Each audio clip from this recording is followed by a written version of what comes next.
Everyone thinks life demands constant novelty, constant progress. They're profoundly mistaken. Life, for many, feels like an endless uphill battle. A Sisyphean struggle, as the ancient myth describes. We push the boulder, it rolls back down.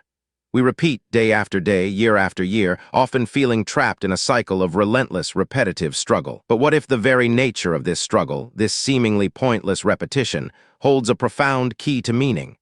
What if Sisyphus, rather than being eternally cursed, discovered a radical path to freedom and purpose? The myth itself is stark. Sisyphus, a cunning king of Ephyra, defied the gods, cheated death not once but twice.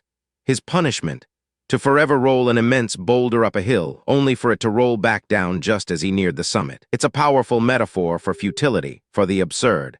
Albert Camus, the French philosopher, seized upon this image in his seminal 1942 essay, The Myth of Sisyphus. He saw in Sisyphus a symbol of humanity's condition, striving for meaning in an indifferent universe. Camus argues that the true tragedy isn't the rock rolling down. It's the moment Sisyphus walks back down the mountain, knowing the futility of his task. That descent, Camus suggests, is where consciousness, and thus freedom, truly reside. This period of descent, the interlude between efforts, is where Sisyphus can choose his attitude. He can choose despair, or he can choose defiance. He can recognize the absurdity and in that recognition find a quiet triumph. Think of it this way. The gods condemned Sisyphus to an eternity of physical exertion, but they couldn't control his mind. They couldn't dictate his inner state. His true freedom lay in his internal response to his external circumstances. This isn't about ignoring the struggle. It's about acknowledging it, accepting it, and then, crucially, transcending it through an act of will.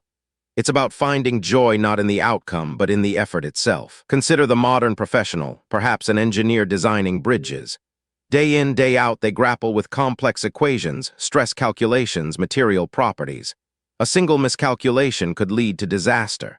It's relentless, detailed work. Or a teacher, guiding young minds through the same curriculum year after year. Explaining trigonometry, dissecting Shakespeare, managing classroom dynamics.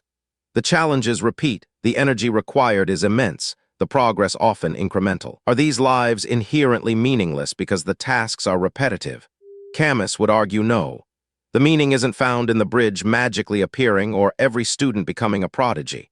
It's in the conscious, deliberate engagement with the task. It's in the pride of a well-executed calculation, the satisfaction of a student's aha moment. It's in the mastery of craft, the commitment to purpose, even when the daily grind feels endless. The Stoics, millennia before Camus, understood this principle. They taught the concept of amor fati, the love of one's fate. Not just acceptance, but an active embrace of everything that happens, good or bad, easy or hard. For Sisyphus, amor fati would mean not merely pushing the boulder, but loving the push. Loving the strain, the sweat, the rhythm of the effort. Finding dignity and purpose in the act itself, regardless of the outcome. This perspective shifts the locus of control.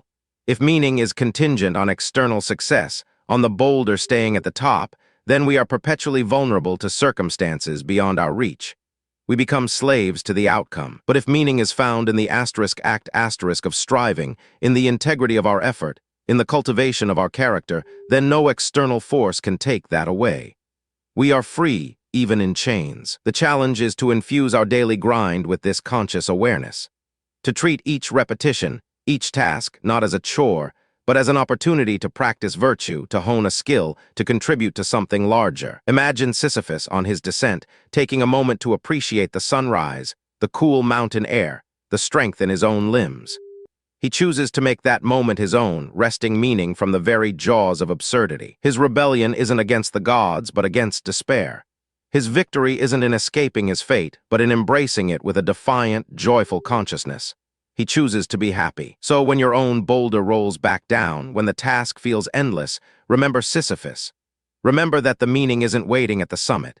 It's in the journey, in the effort, in the conscious choice to engage. Your freedom lies not in changing the repetitive nature of life, but in changing your relationship to it. In finding dignity in the daily, purpose in the persistent, and even joy in the relentless. The myth of Sisyphus isn't a tragedy of futility.